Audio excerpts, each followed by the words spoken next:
Rail मंत्री रहते हुए रांची और पुरी में होटल के ठेकों में गड़बड़ी की। सीबीआई की टीम पटना में लालू यादव के घर भी पहुंची।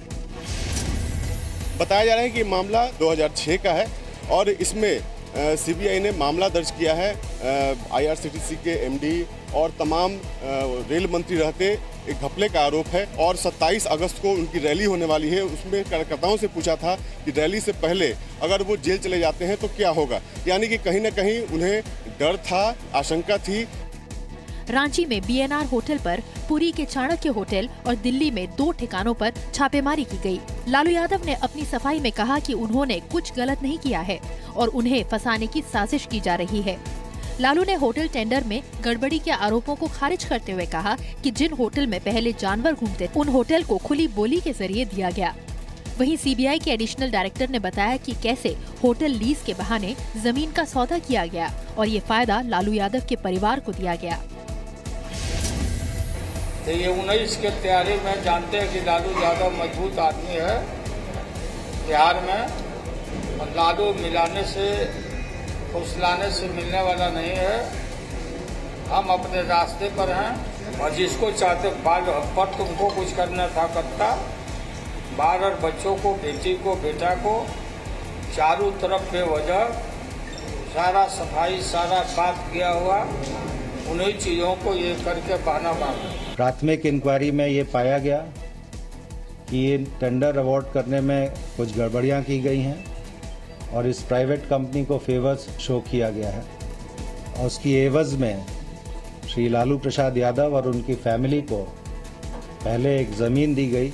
इन सारे मामलों में काफ़ी गड़बड़ियां पाई गई जिसकी वजह से ये एफआईआर रजिस्टर हुई है।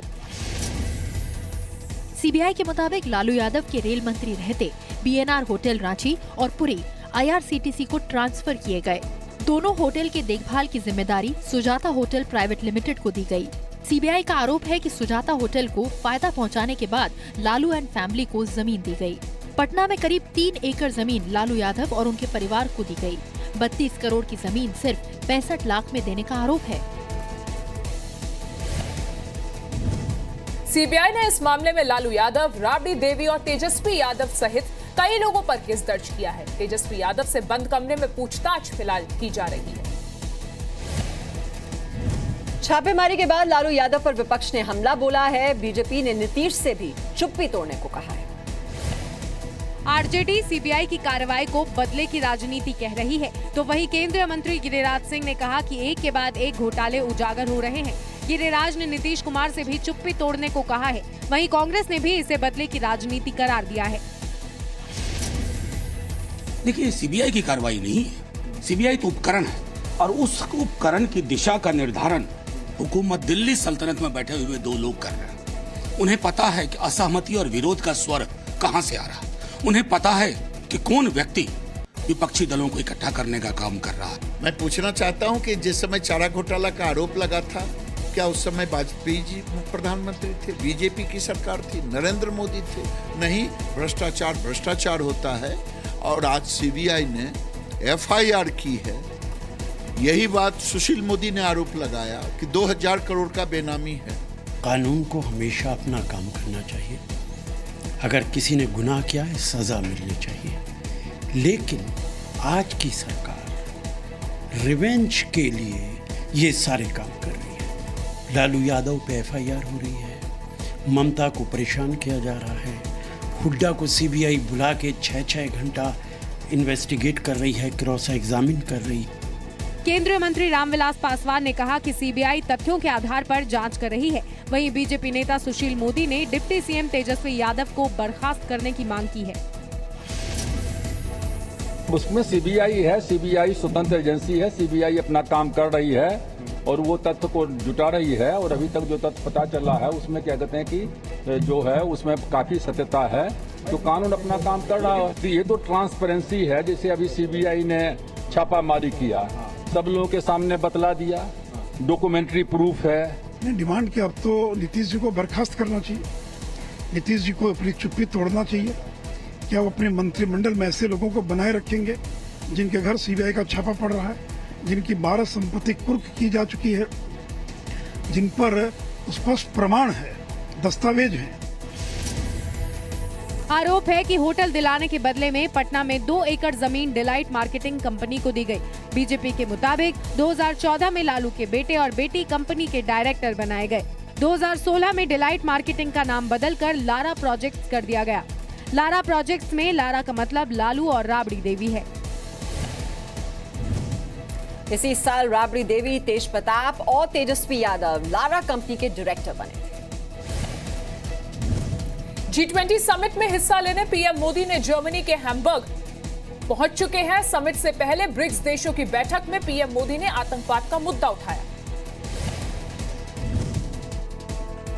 ब्रिक्स देशों की बैठक में पीएम मोदी ने आतंकवाद का मुद्दा उठाते हुए कहा कि ब्रिक्स देशों को आतंकवादियों के पनाहगार के खिलाफ एकजुट होना चाहिए। पीएम मोदी ने कहा कि आतंकियों की फंडिंग रोकने के लिए ब्रिक्स देशों को एकजुट होना होगा।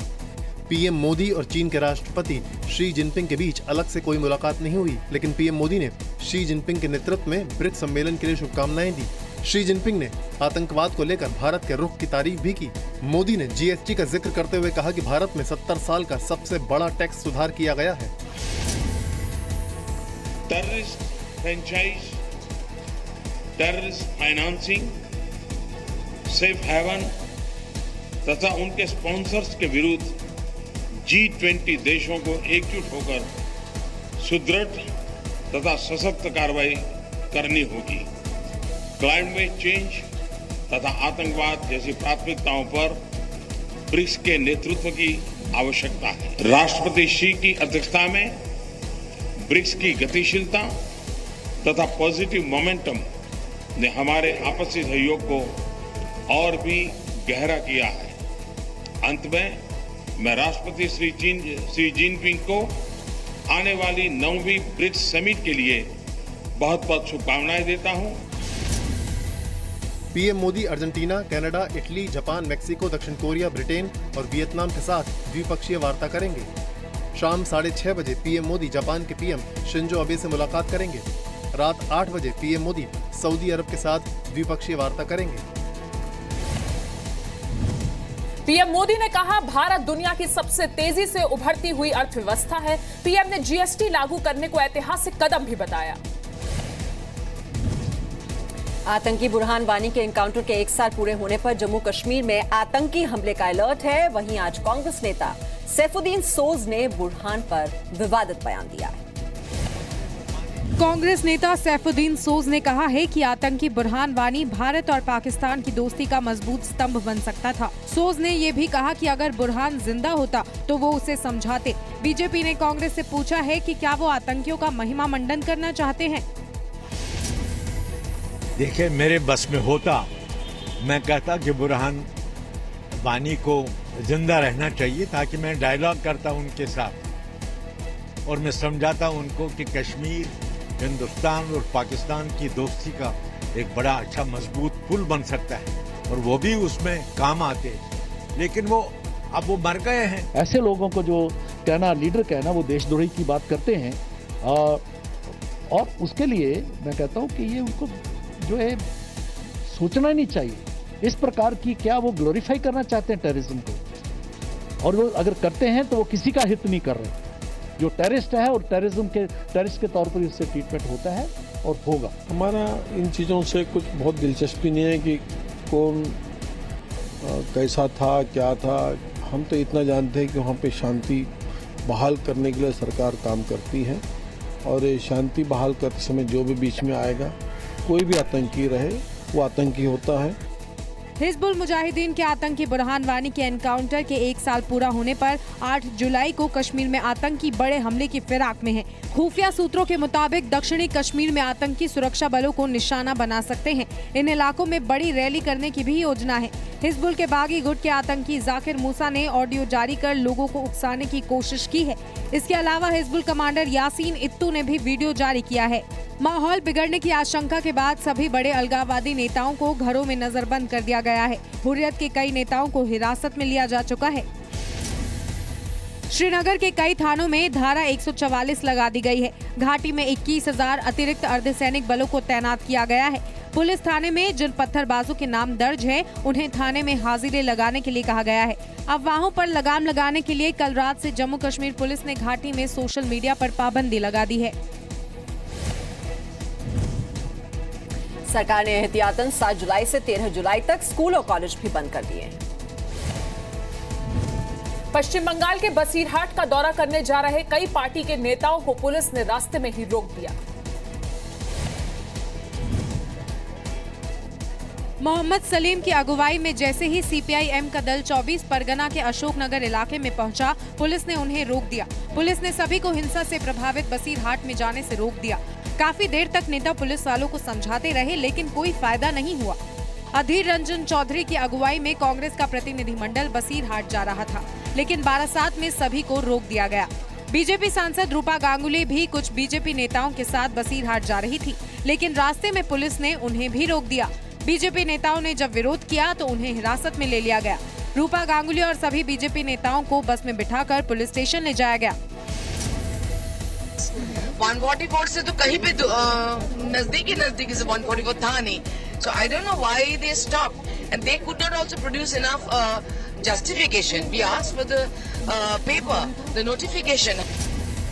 वही बसीरहाट में आज भी धारा 144 जारी है। हालात अब भी तनावपूर्ण हैं, लेकिन सुरक्षा बल मोर्चा संभाले हुए हैं। ममता बनर्जी ने सभी पार्टियों को बसीरहाट न आने की अपील की थी, लेकिन पार्टियों ने उनकी बात नहीं मानी। प्रशासन हालात को दोबारा बिगड़ने नहीं देना चाहता, इसीलिए नेताओं को रोक दिया गया। नॉर्थ 24 परगना जिले के बसीरहाट में फेसबुक पर एक आपत्तिजनक पोस्ट के बाद हिंसा भड़की। आरोप है कि फेसबुक पोस्ट के बाद एक पक्ष के लोगों ने दूसरे पक्ष पर हमला किया, उनकी दुकानों में आग लगा दी। हालात पर काबू पाने के लिए केंद्र सरकार ने 400 अर्धसैनिक बलों को भेजा। हिंसा के बाद से बसीरहाट के बदुरिया समेत आसपास के दूसरे इलाकों में बाजार पूरी तरह बंद है। नेताओं ने ममता बनर्जी पर पुलिस का इस्तेमाल करने का आरोप लगाया है। दिल्ली के दिलशाद गार्डन इलाके में शॉर्ट सर्किट से आग लग गई। हादसे में एक ही परिवार के 4 लोगों की मौत हो गई।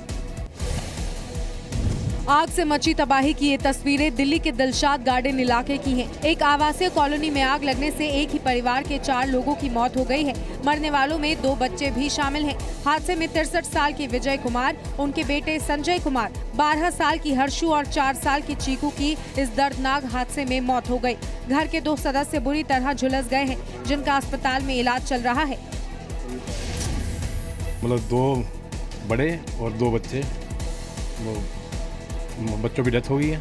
उनका दामाद और उनकी बेटी, वो लोग यहाँ पे आए हुए थे, 2 बच्चे उनके साथ थे। और जो मिस्टर वर्मा थे, उनकी डेथ हो गई है। दिलशाद गार्डन इलाके में आज तड़के इस कॉलोनी के एक गैराज के मीटर में आग लग गई। नीचे कुछ बाइक्स खड़ी थी। एक एक कर बाइक में ब्लास्ट हुआ और आग पहली मंजिल के घरों में फैल गई। गैराज में खड़ी 9 बाइक और एक स्कूटी भी जलकर खाक हो गई। फायर ब्रिगेड की 8 गाड़ियों ने मौके पर पहुंचकर आग को बुझाया। बताया जा रहा है कि यहाँ पर मीटर में आग लगी थी, जिसके बाद ये आग पूरी बढ़ती गई और पूरी बिल्डिंग में लग गई। तस्वीरों में आपको दिखाना चाहेंगे कि मीटर के नीचे जो है यहाँ पर बाइक्स वगैरह खड़ी हुई थी, जिनमें आग लग गई और जिसकी वजह से ये आग और भी ज़्यादा भड़क गई और पूरी बिल्डिंग में ये आग लगातार बढ़ती ही चली गई। 27 जून 2017 ओखला इलाके में झुग्गी में आग लगने से 6 साल की बच्ची समेत 5 लोगों की मौत हो गई। 1 मई 2017 मालवीय नगर और सुल्तानपुरी इलाके में आग लगने से 5 लोगों की मौत हुई। 14 अप्रैल 2017 करोल बाग में एक दुकान में आग लगी, 2 लोगों की मौत हो गई। ये परिवार रात में बेटी का जन्मदिन मनाकर सोया था, लेकिन इस हादसे ने पूरे परिवार को ही मौत की नींद सुला दिया। मुंबई में कॉलेज छात्रा के अपहरण और गैंगरेप के आरोपी 3 दिन बाद भी पुलिस की गिरफ्त से बाहर है।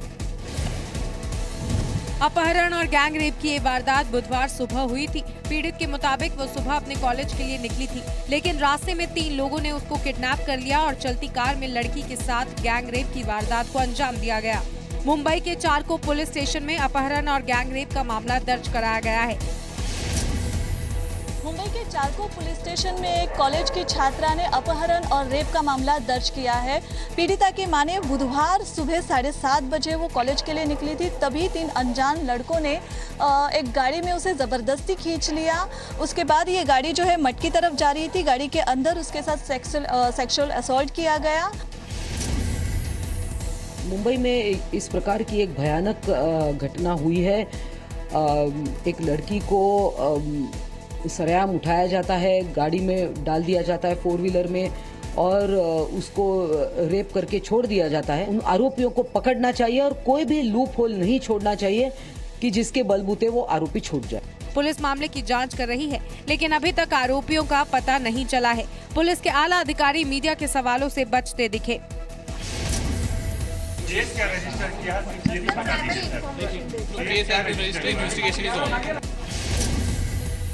19 जून 2017 को फिल्म में काम दिलाने के बहाने लड़की का रेप किया गया। 15 जून 2017 को नाबालिग लड़की के साथ 2 लोगों ने गैंगरेप किया, आरोपी गिरफ्तार। 14 जून 2017 मुंबई के शिवाजी नगर में घर में घुसकर महिला से रेप किया गया। 27 जून 2017 तुंगारेश्वर फाटा इलाके में नाबालिग का रेप किया, आरोपी पीड़ित के पिता का दोस्त था।